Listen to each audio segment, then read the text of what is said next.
नमस्कार। आज की कहानी है भविष्यवाणी। एक बार की बात है, रवि नाम का एक व्यक्ति था। उसको बचपन से ही जादू टोने और अंधविश्वास में बहुत रुचि थी। एक दिन उसको उसका बचपन का मित्र रोहन मिल गया।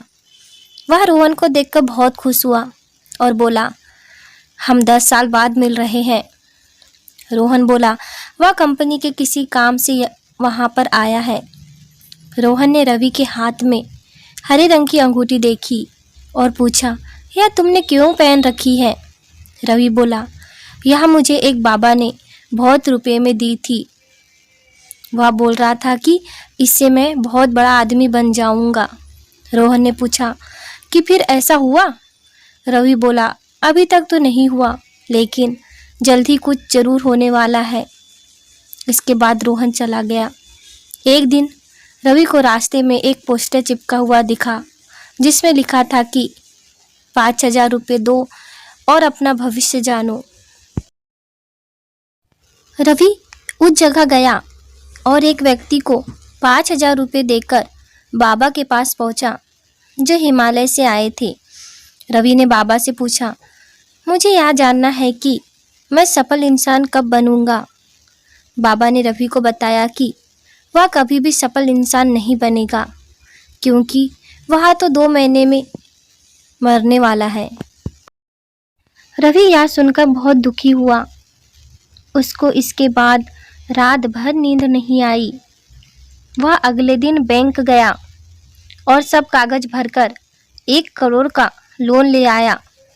उसने इससे एक बड़ा घर बुक किया और गाड़ी ले आया। उसकी बीवी ने जब गाड़ी देखी तो वह बहुत खुश हुई। रवि उसी गाड़ी में अपनी बीवी को बैठाकर वह घर दिखाकर लाया जो उसने बुक किया था। उसकी बीवी बहुत खुश थी, लेकिन उसने रवि से पूछा कि वह सब उसने कैसे किया। रवि ने अपनी बीवी को इसका राज बाद में बताने को कहा। रवि इसके बाद अपनी बीवी को सिंगापुर भी घुमा लाया। रास्ते में आते समय रवि की बीवी के पूछने पर रवि बोला, एक बहुत बड़े बाबा ने बोला है कि मैं 2 महीने में मरने वाला हूँ। रवि की बीवी यह सुनकर बहुत रोई। रवि बोला, यह सब उसने बैंक से लोन लेकर किया है, जो कि रवि के मरने के बाद किसी को चुकाना नहीं पड़ेगा। 1 महीने के बाद रवि और उसकी बीवी नए घर में शिफ्ट हो गए। रवि की बीवी ने रवि से बोला कि आप मेरे लिए इतना सब कर ही रहे हो तो मेरे लिए सोने के कंगन भी बना दो। रवि को गुस्सा आया, लेकिन उसने बचे पैसों से अपनी बीवी को सोने के कंगन बना दिए। इसके बाद 2 महीने पूरे हो गए। रवि बहुत दुखी था कि उस दिन वह मरने वाला था, लेकिन दिन में रवि को कुछ नहीं हुआ तो उसने सोचा शायद वह रात में मर जाएगा। लेकिन रात भी बीत गई और दूसरा दिन शुरू हो गया। रवि और उसकी बीवी बहुत खुश हुए। इसके बाद बैंक से रवि को फोन आया कि वह जल्दी से किस्त के 1 लाख रुपए भर दे, नहीं तो वह उसके घर आ जाएंगे।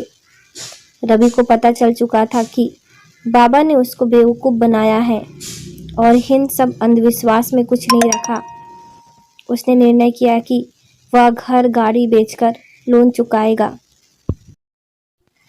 इस कहानी से हमें यह सीख मिलती है कि हमें कभी भी अंधविश्वास में नहीं पड़ना चाहिए।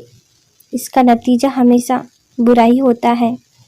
अगर आपको ये कहानी पसंद आई होगी तो प्लीज़ हमारे चैनल को सब्सक्राइब कीजिए।